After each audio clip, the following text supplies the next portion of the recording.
जिस हिसाब से चारों ओर आजकल इतनी गर्मी बढ़ रही है और मुझे नहीं लगता है कि उस गर्मी का एहसास सिर्फ मुझे ही हो रहा है। हर व्यक्ति, हर जीव, हर पशु, हर पक्षी शायद उस गर्मी से आतंक महसूस कर रहे हैं। अभी हाल ही में जब मैं आपसे बात कर रही हूँ तो ये सितंबर का महीना चल रहा है और बिल्कुल भी नहीं लग रहा है कि अक्टूबर नवंबर आने वाला है, मीन्स विंटर सीज़न आने वाला है। और बिल्कुल भी नहीं लग रहा है कि रेनी सीज़न जाने वाला है या जा चुका है, ठीक है। और जब इस विषय में सोचते हैं, पहली बात तो मुझे लगता है कि ज़्यादातर लोग तो सोचते ही नहीं होंगे। मुझे लगता है कि आप सोचना चाहिए, आपको भी सोचना चाहिए, क्योंकि शायद हम सब एकजुट होकर इस विषय पर सोचेंगे तभी शायद कोई हम समाधान निकाल सकते हैं। देखिए, जिस चिंतन पर आज मैं पहुंची हूँ, खासकर से इस क्लाइमेट चेंज, इस बढ़ते हुए टेम्परेचर को लेकर, हमारे कक्षाओं में, हमारे मोटिवेशनल पॉडकास्ट में हर जगह ये सारी बातें आती हैं कि भाई ग्लोबल वार्मिंग हो रही है, व्हीकल्स बहुत ज़्यादा हैं, एसीज़ का यूज़ बहुत ज़्यादा है, फार्म हाउसेस में नॉन वेज के लिए बहुत सारे एनिमल्स की रेयरिंग हो रही है, उन्हें काटा जा रहा है, ये भी अपने आप में एक रीज़न है। तो ऐसे तमाम रीज़न्स पर लोग पहुँचे हैं, है ना। और अपने अपने लोगों ने मत दिए हैं, साइंटिफिकली फैक्ट्स के साथ में दिए हैं, और उनके अपने अपने अलग अलग इंडिविजुअल मत सही भी हैं। बट दिक्कत वहीं की वहीं रह जाती है कि समाधान क्या है। हमने कह दिया है कि व्हीकल्स इतने ज़्यादा हो रहे हैं, उसकी वजह से इतना ज़्यादा carbon dioxide and heat produce हो रही है, बट कितना कंट्रोल हुआ है व्हीकल्स पर?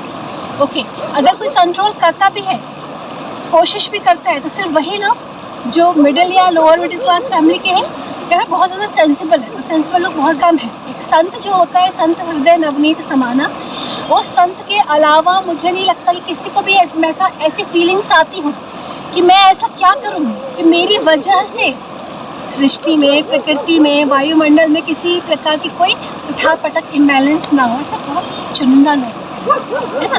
और वो जो होते हैं वो वास्तव में बेचारे इतने अच्छे होते हैं कि शायद उनकी वजह से कुछ गलत हो भी नहीं रहा होता है, बट स्टिल वो अपने आप को जिम्मेदार महसूस कर रहे होते हैं, है ना। ठीक है, अब क्या है, नॉनवेज के बारे में जब हम आते हैं, एनिमल्स रियरिंग की, उनको काटना और फार्म हाउस में इतना ज़्यादा उनकी ओवर गैदरिंग करना, उस पर भी जब हम आते हैं तो हम किस हद तक जानवरों को कटना रोक पा रहे हैं। जब हम ये सोचते हैं कि आखिर इस सब में मेरी क्या गलती है।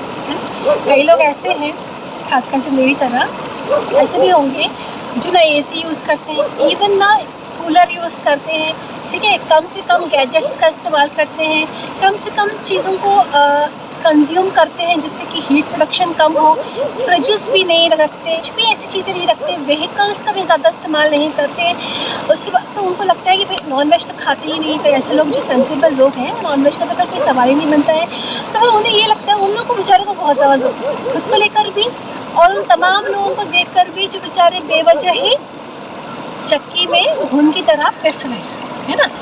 तो जब इस विषय में सोचते हैं ना तो बड़ा दर्द होता है। एक तो गर्मी का आतंक, जो त्रासदी महसूस हो रही है वो अलग, उस पर से भाई मेरी क्या गलती, इसका एहसास और ये दर्द अलग, तो वो बेचारे डबल पेन में रहते हैं। तो आज का मेरा जो संदेश है वो इसी विषय पर है कि जो लोग भी ये सोचते हैं कि भाई मैं कहाँ गलत, मेरी क्या गलती है, मुझे क्यों इतना भोगना पड़ रहा है, तो मेरा आज का संदेश उन लोगों के लिए इसी बात पे लेकर के है कि भाई आपकी गलती है।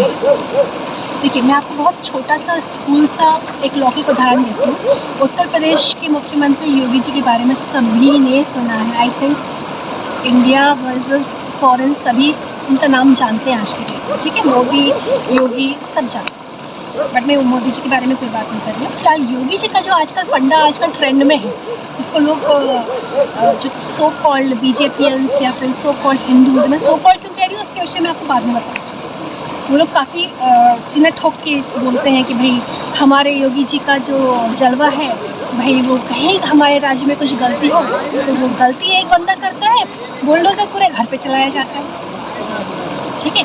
ऐसे ही आप अपने से देखिए, अपने परिवार में देखिए कि अगर आपके परिवार में, अपने परिवार में कोई एक सदस्य कुछ गलत करता है, सपोज आपकी बेटी, आपकी बहन भाग उसने कोई गलत काम कर दी, आपके बेटे ने, भाई ने, पति ने, पिता ने किसी का मर्डर कर दिया, ठीक है। अब वो बंदा जेल में गया, ठीक है, जेल में गया नहीं गया कुछ भी हुआ, बदनामी हुई, लोग जीवन भर आपको कोसेंगे। और मैं कह रही हूँ कि अगर लोगों को इस विषय में ना भी मालूम चले तो आप अगर 1% भी पानीदार होंगे, पुण्यात्मा होंगे, तो आपको ये एहसास अंदर ही अंदर कचोटेगा कि यार नहीं, मेरे घर के सदस्य ने ऐसा गलत काम किया है। और यही एहसास आपके पूरे परिवार को चैन की नींद सोने नहीं देगा।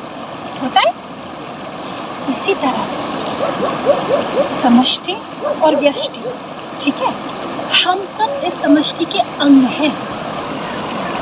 आज की डेट में देखा जाए तो जिस हिसाब से परिस्थितियाँ आउट ऑफ कंट्रोल जा चुकी हैं, हमें नहीं पता कहाँ क्या हो रहा है। जो हमें यूट्यूब, मोबाइल, टेलीविज़न पर दिख जाता है हम उतना ही समझते हैं, 2 पल के लिए चर्चा करते हैं, आंसू भी बहा देते हैं कुछ हम जैसे लोग।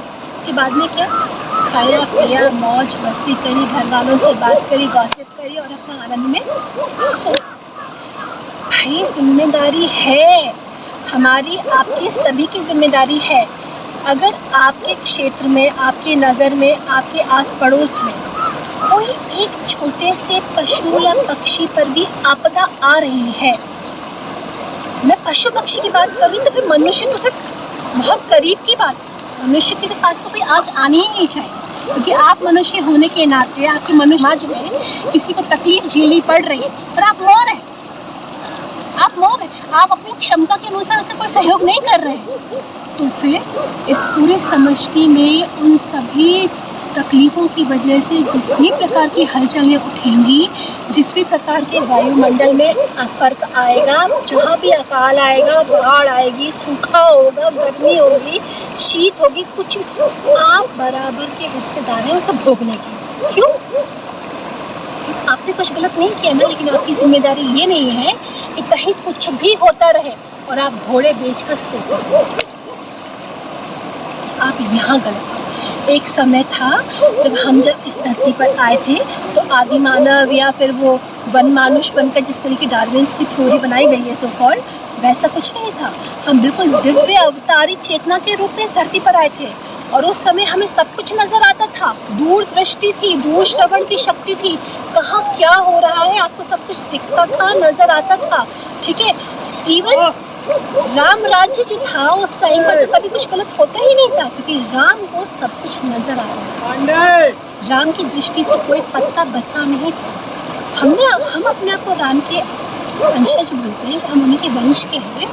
हमने अपने आप को गिरा लिया, हमारी शक्ति कितनी क्षीण हो चुकी है, हमें कहीं कुछ नहीं समझ में आ रहा। जब तक हमें सोशल मीडिया कुछ नहीं दिखाता है, हमें कुछ नजर नहीं आता है, कहाँ कितने जानवर कट रहे हैं, कहाँ कितने मनुष्य कट रहे हैं, कहाँ कितनी नारियों पर अत्याचार हो रहा है, कहाँ किसका शोषण हो रहा है, कहाँ कितने पेड़ कट रहे हैं, हमें ना कुछ नजर आता है।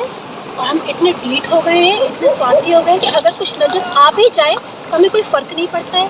तो बस मेरा संदेश इतना ही था, चूंकि आपको कोई फर्क नहीं पड़ता और पड़ता भी है तो कुछ समय के लिए पड़ता है, इसीलिए इस समष्टि पर जो भी फर्क आ रहा है, दिक्कतें आ रही है, उसको भोगने का आपको भी जिम्मा उठाना पड़ेगा, आपको भी उस चीज़ का भागी बनना पड़ेगा। आप ये नहीं कह सकते कि आपकी कोई गलती नहीं तो ये मुझे क्यों भोगना पड़ा, गलती आपकी है।